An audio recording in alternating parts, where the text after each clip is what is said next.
Welcome to the channel. So जैसा कि मैंने पहले प्रॉमिस किया था कि अब रेगुलर वीडियोस आएगी विथ इम्प्रोवाइज्ड कंटेंट। सो मैं कभी प्रॉमिस तोड़ता नहीं, so I am back with the video. So आज की इस वीडियो में हम जानेंगे what are rights issue, and ये वीडियो भी एक पार्ट है hunt for the next Buffett series का, और मैंने प्लेलिस्ट भी बना दी है तो आप पूरा एंजॉय कर सकते हो शुरुआत से। शुरुआत करते हैं सबसे पहले एक एग्जाम्पल के थ्रू, ताकि बहुत आसान हो जाएगा आपके लिए समझना। तो मान लीजिए आप हो पर्सन ए और आपका दोस्त है पर्सन बी, और आप दोनों कंपनी एक चालू करते हो विथ 50-50 पार्टनरशिप। यानी कि आपने कुछ अमाउंट लगाया 25 लाख और आपके दोस्त ने भी सेम अमाउंट लगाया 25 लाख, और कुछ टाइम के बाद तो आपका टोटल हो जाते हैं 50 लाख। अब कुछ टाइम के बाद आपको और 50 लाख रुपए चाहिए होते हैं कंपनी के लिए। तो अब आप तैयार होते हो 25 लाख निकालने के लिए, लेकिन आप सीधा एक थर्ड पर्सन को अप्रोच करते हो 25 लाख लेने के लिए।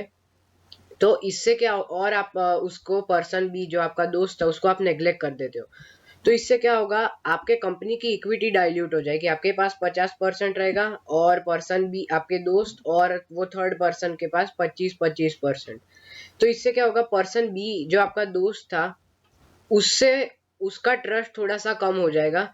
तो आपको क्या करना चाहिए, सबसे पहले आपको अपने दोस्त को अप्रोच करना चाहिए और पूछना चाहिए कि क्या तेरे पास 25 लाख है, और अगर वो हाँ बोलता है तब जाके आप उससे कह सकते हो कि अच्छा अब तू इन्वेस्ट कर सकता है। और अगर वो कहे कि मेरे पास नहीं है, तब आप जाके उस थर्ड पर्सन को अप्रोच कर सकते हो।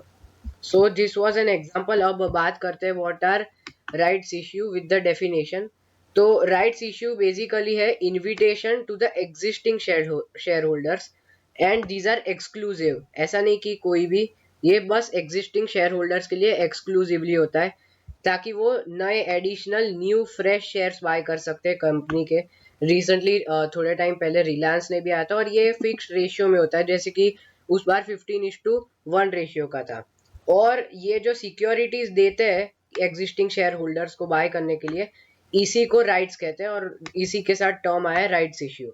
सो वो नए बाय कर सकते हैं शेयर्स, और इंडियंस के लिए मेन चीज, ये एक डिस्काउंटेड प्राइस पे बाय कर सकते हैं। जैसे कि तब रिलायंस का चल रहा था लगभग 1500, और राइट्स इश्यू मिल रहे थे उन्हें 1200 समथिंग पे, तो वो सब्सक्राइब कर सकते हैं। अब यहाँ पे कुछ स्पॉयलर्स है जो कि हम जिसके बारे में हम वीडियो में आगे बात करेंगे। तो सबसे पहले बात करते हैं कि राइट्स इश्यू क्यों, हमें इतना बेनिफिट क्यों मिल रहा है।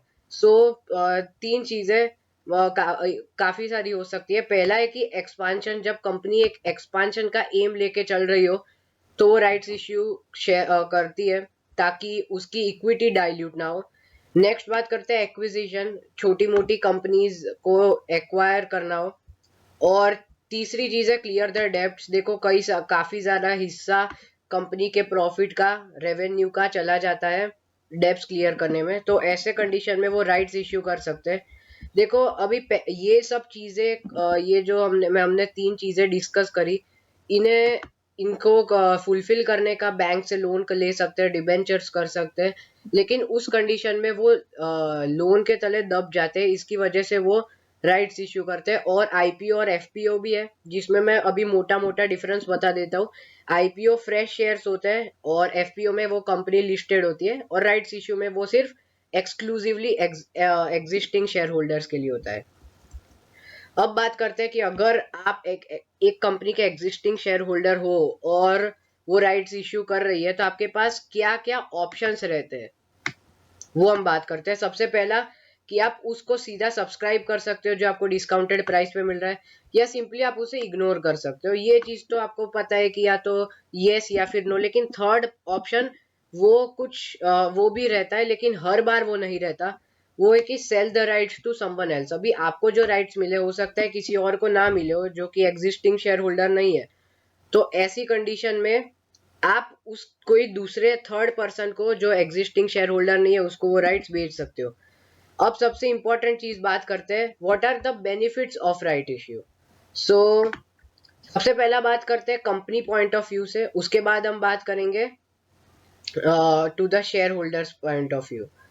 तो सबसे पहली चीज है टू द कंपनी। कंपनी को क्या उससे प्रॉफिट हो सकता है। सबसे पहले कि उनकी ओनरशिप कम डाइल्यूट होती है, जैसा कि हमने एग्जांपल में बताया, जब थर्ड पर्सन आ रहा था तब 1:2:1 हो रहा था रेशियो, एंड नॉर्मली जब एग्जिस्टिंग शेयर होल्डर जो उसका दोस्त था उसको इक्विटी दे रहा था तो 50-50 1:1 रह रहा था, तो कम डाइल्यूट होगी कंपनी की ओनरशिप।